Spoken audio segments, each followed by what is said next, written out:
Ta-da! Hello everyone, thank you so much for joining my channel today. This is the Facts on JW channel, and today we are going to be discussing Jehovah's Witnesses and their lying ways. Why do they always feel entitled to lie? They're taught to lie. They think that it's okay to lie to people who don't deserve to know the truth, and they call it theocratic warfare. Well, let's just see, what does the Bible have to say about lying? Because if we're Jehovah's Witnesses, we believe in telling the truth, because Jehovah is a God of truth and he never lies. And is he okay with lying? Let's see. In Proverbs 6:16 through 19, and this is the English Standard Version, it says, "There are 6 things that the Lord hates, 7 that are an abomination to him: haughty eyes, a lying tongue, and hands that shed innocent blood, a heart that devises wicked plans, feet that make haste to run to evil, a false witness who breathes out lies, and one who sows discord among brothers." Okay. So Jehovah is not okay with lying, and it's considered an abomination. So, Jehovah's Witnesses, what makes you think that it's okay to lie as a Christian? Did you know that since the 1950s, the witnesses have preached a doctrine allowing them to deceive anyone outside of the religion and calling it theocratic warfare?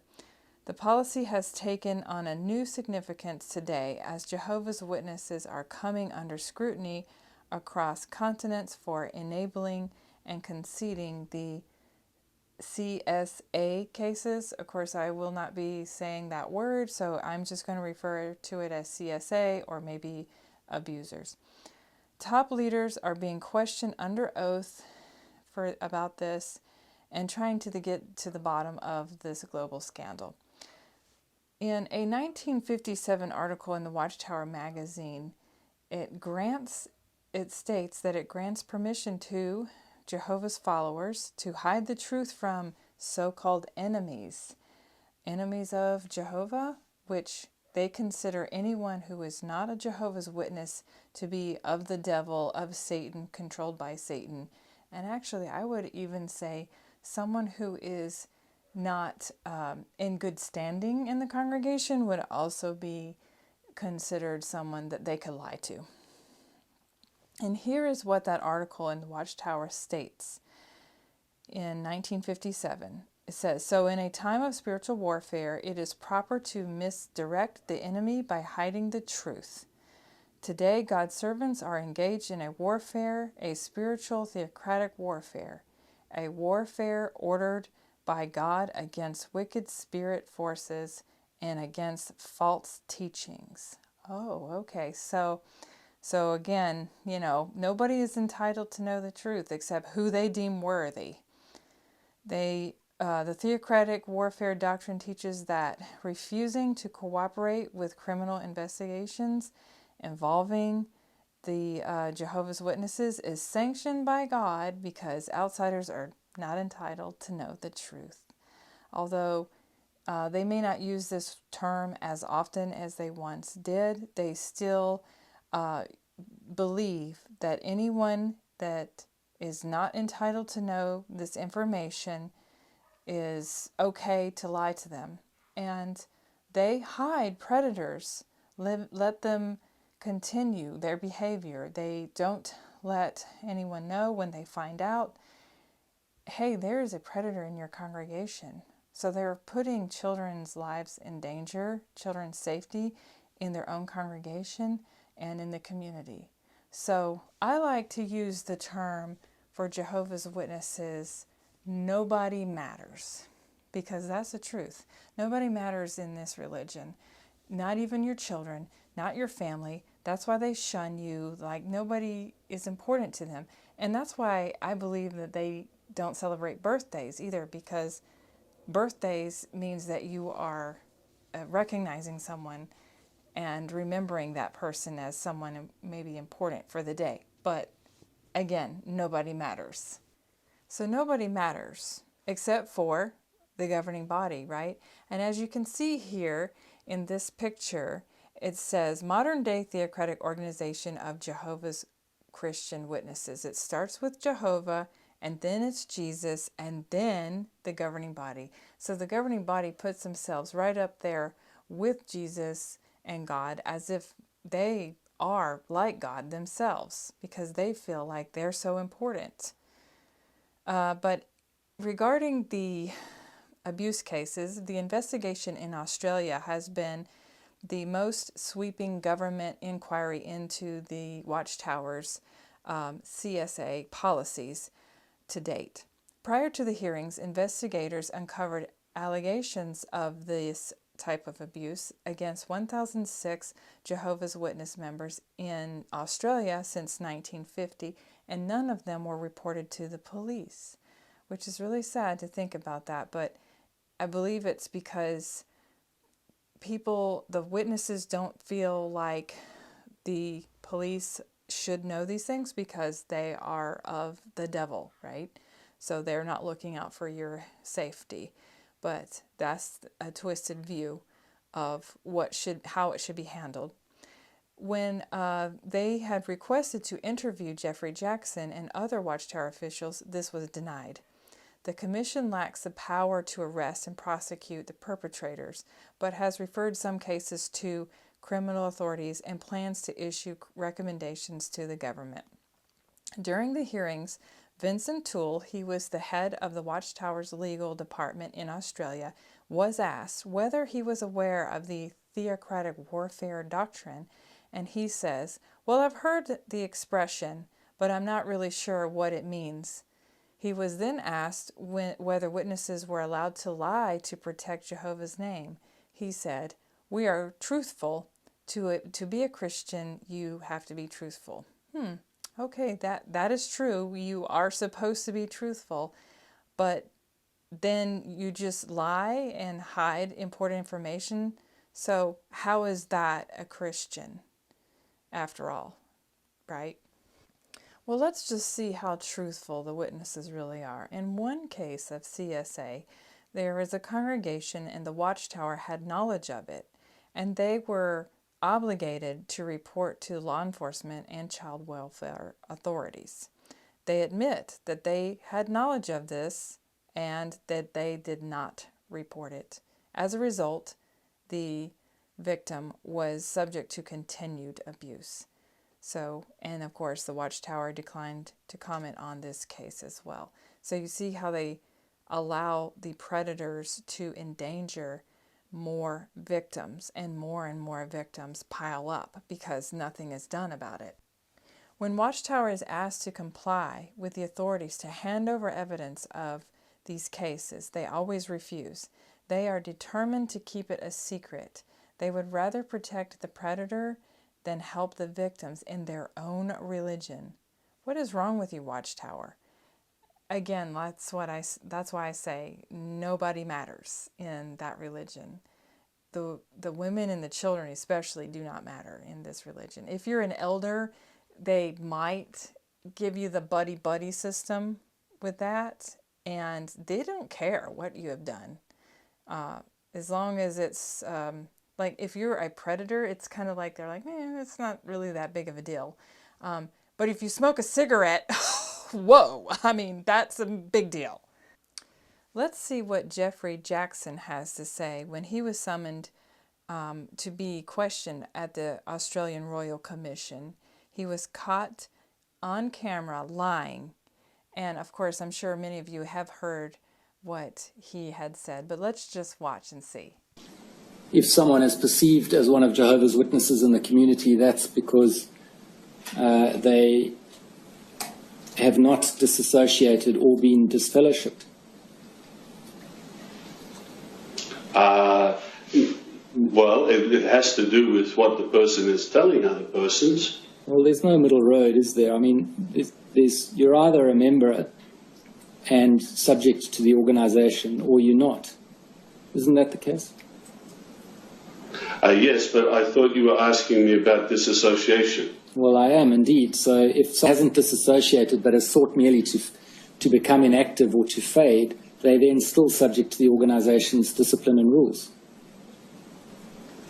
If they acknowledge being one of Jehovah's Witnesses. And if they do the contrary, which is to say they're not one of Jehovah's Witnesses, the effect of that is disassociation. That's if they decide to go down that course. And if they don't actively disassociate, then they will be disfellowshipped as apostates. No, an apostate is someone who actively goes against what the Bible teaches. Well, if the elders come on the door to a former member to a member who's been inactive and sought to fade away, and says, "Well, are you still a Jehovah's Witness or not?" And the person says, "Well, no, I don't want to be a Jehovah's Witness," the consequence of that will be either disfellowshipping or disassociation, won't it? No, I don't agree with that. Not from what I've seen. Can I just say this hypothetical situation, which is probably a one that could happen. Two elders call at the door of someone. They're not going to come out and say, "Hello, I'm celebrating Christmas." It presupposes that Jehovah's Witnesses have some sort of spy network to monitor these people, which we don't. See yourselves as Jehovah God's spokespeople on earth. That, I think, would seem to be quite presumptuous to say that we are the only spokesperson that God is using. The scriptures clearly show that someone can act in harmony with God's Spirit in giving comfort and help in the congregations. But if I could just clarify a little, going back to Matthew 24, clearly Jesus said that in the last days, and if Jehovah's Witnesses believe these are the last days, there would be a slave, a group of persons who would have responsibility to care for the spiritual food. So in that respect, we view ourselves as trying to fulfill that role. So you see how Jeffrey Jackson, first of all, he liked to play semantics, right? They love playing around words. When he was asked, well, hey, when a person disassociates, basically the question was, are you gonna shun these people? And he's just like, well, that's up to them, whether or not they choose to disassociate. That's not the question. Answer the question. And then when he says, do you see yourself as God's spokespeople on earth? Well, that would be presumptuous to think that we are the only people on earth that speak for God. But that's what you have always said. And all the witnesses believe this. So here you are lying again in court. And then what about Garrett Loesch, another governing body member? He was asked to testify, and he refused, just flat out refused. And he says, and I quote, "I am not and never have been a corporate officer, director, managing agent, member, or employee of Watchtower. I do not direct and have never directed the day-to-day operations of Watchtower. I do not answer to Watchtower. I do not have and never have had any authority as an individual to make or determine corporate policy for Watchtower or any department of Watchtower. Watchtower does not have and never has had any authority over me." End quote. So here he goes, playing semantics again, saying that he's not a managing agent, he's not a corporate officer, he's not an employee. Well, no, he is basically the governing body member. Oh, okay, we have to use the correct terminology here. But so they weasel their way out of being responsible for all of these problems they have had in their religion and pretending that they are not in charge on top of it. They also claim that they do not want to bring reproach on Jehovah's name. Okay, well, I have a solution for you. in order to not bring reproach on Jehovah's name or on the organization's name, how about do something about those predators you have in your congregations? That is what's bringing reproach on Jehovah's name. I mean, are they stupid? I don't understand. It's like there is absolutely no common sense with these people. And Jehovah's Witnesses have always been like, be proud to go out there and say, hey, I am one of Jehovah's Witnesses. That should be something that you should be proud of. We are Jehovah's Witnesses. We speak out in fearlessness, right? Remember that song? Nowadays, if you say that, you should be ashamed and embarrassed to be associated with something. Not only is it high control cult, but also how they treat their members with the predators that they don't do anything about and the shunning cases. I mean, you should be embarrassed to be a part of that. And going back now to legal problems with Watchtower. In Canada, there was a lawyer who is a Jehovah's Witness, and he is a lawyer for Watchtower, and he was on the stand to defend Watchtower's shunning policy. And he was stating that shunning is, and he basically he lied. And let's just see what he has to say. Used by Jehovah's Witnesses. Jehovah's Witnesses don't use the word shun or shunning. They refer to it as disfellowship, disfellowshipping, disfellowshipped, because that really gives the sense of what's taking place within this particular religious community. Disfellowship literally means no further spiritual fellowship with the individual. As far as their family members are concerned, normal family relations continue with the exception of spiritual fellowship.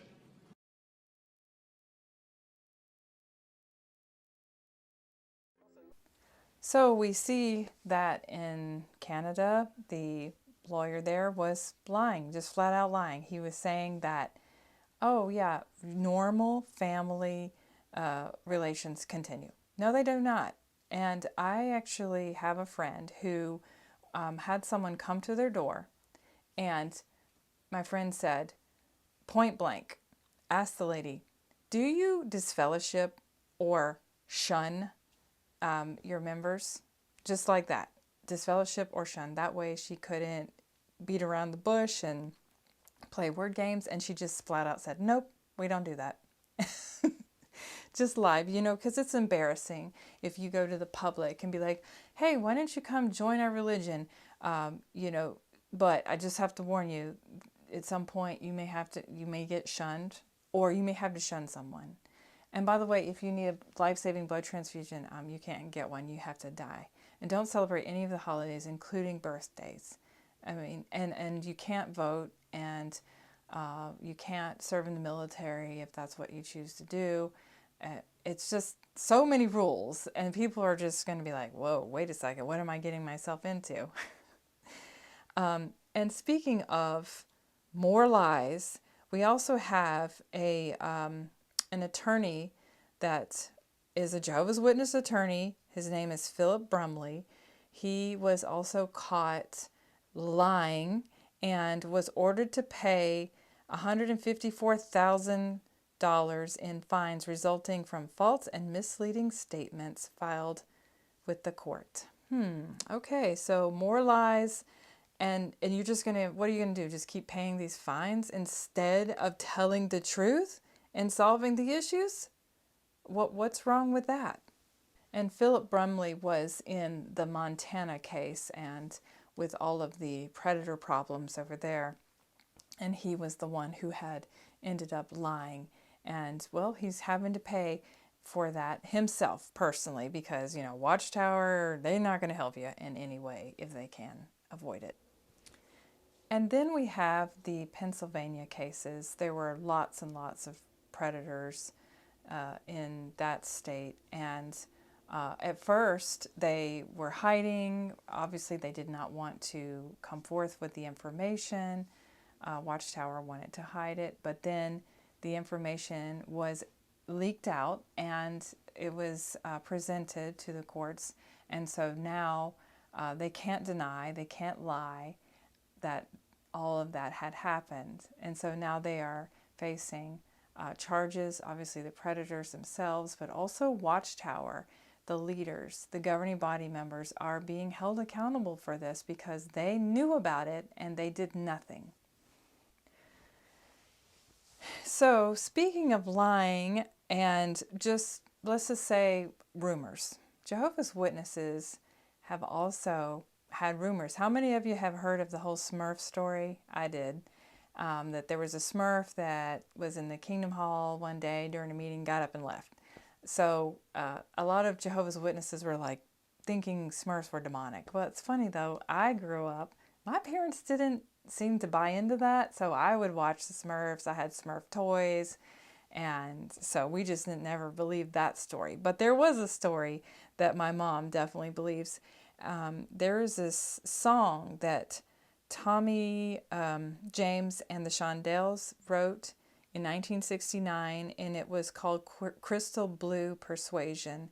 And the witnesses, some of them, I don't know if you've heard this before, you can let me know in the comments, that there was this book back then called The Truth That Leads to Eternal Life. And it was a book that they used to study with people who were going to become witnesses. And they were like, Jehovah's Witnesses were like, oh yeah, that song is about the book and him studying and with the witnesses and his great experience with that. So one day he was asked, hey, is this song about Jehovah's Witnesses? And he's like, no, definitely not. Never. It has never been about Jehovah's Witnesses. I've heard that for years, but no, it has nothing to do with Jehovah's Witnesses. It actually had to do with him becoming a Christian and his experience as a Christian and his relationship with Jesus. So had nothing to do with Jehovah's Witnesses. So sorry, Jehovah's Witnesses. I know you want to toot your own horn sometimes about these kinds of things, but it ain't happening. And of course, we all know about the whole 1975 fiasco, but has anyone heard of this whole 1954 thing? So apparently, David Splain, in the March broadcast, he recently mentioned that 1954 was possibly a year when the end was going to come.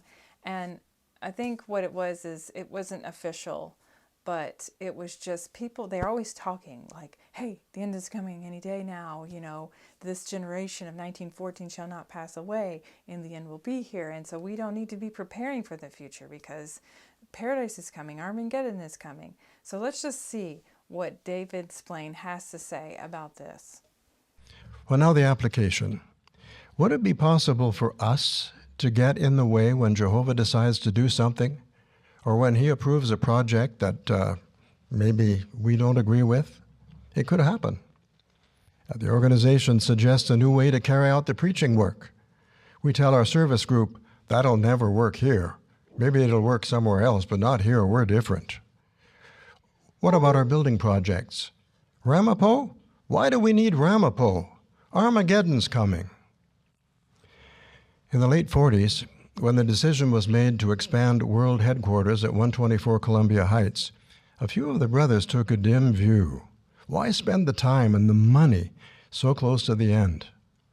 Then in 1953, at the business meeting of the Watchtower Society, Brother Noah read a letter from a sister. Now, just for context, this is 1953, and in those days, as I well recall, some thought that Armageddon was going to come 40 years from 1914. We were doing a lot of counting back then. So this sister writes to Brother Noah and says, why are you spending all this money on building projects when Armageddon could come in 1954? Well, if we'd listened to her and others like her, where would we be today? Still back at 124 Columbia Heights. Speaking about our building programs, Brother Noah once made a very profound statement. It's simple, but it's profound. He said, we're going to keep building. Let Jehovah stop it if he doesn't agree with it. I think he could do that, couldn't he? Now, sometimes a body of elders has a lively discussion about some project or initiative. Maybe it's the need for a new kingdom hall. And we may have our concerns. We may have reservations. We express those. But if a number of Spirit-directed men are enthusiastically in favor of a project, it's very possible that Jehovah agrees with it too. Oh, okay. Blame the rogue Jehovah's Witnesses again. Just like you blamed the rogue Jehovah's Witnesses about 1975, had nothing to do with you, right? So they continue with their lies. They deceive their members. They deceive everyone around them. And they want their members to believe the lies that they are told and regurgitate everything that is told to them. That's why, like, when you go to the Kingdom Hall and you listen, you do the Watchtower question and answer, right? Oh, let's regurgitate the information. It's not about, well, you know what? I think this scripture means blah, blah, blah. No, you don't get to have your opinion on these things. It's regurgitated information. And let's not forget what the insight on the scriptures has to say about lying. If you'd like to look it up, it is on the jw.org app, and I happen to have a copy of it, but on the section under lying or lie, it mentions the father of lies is Satan, the devil, right? And that in addition, Jehovah God cannot lie, and he hates a false tongue. And that's what's mentioned in Proverbs. But what else do they say about lying? Well, they say, and I quote, "While malicious lying is definitely condemned in the Bible, this does not mean that a person is under obligation to divulge truthful information to people who are not entitled to it." Okay, so let me get this straight. If you aren't a Jehovah's Witness, or if you're not a Jehovah's Witness in good standing, you are not entitled to the truth, according to their own words. But we know that isn't true, right? Everyone, especially when it comes to the CSA problems, needs to know. We need to know what is going on in this case. So I hope this information has been enlightening to you, and you can see all of their lies and how they manipulate and they use word games and they cherry pick scriptures. So hopefully if you ever encounter someone like this, a Jehovah's Witness who likes to do those things, you will be more prepared in the future. Please comment, like, subscribe, and stay tuned for more information. If you have any suggestions on any material that you would like to hear next time, please do so by writing them down in the comments. And we will see you again soon. Thanks for joining my channel.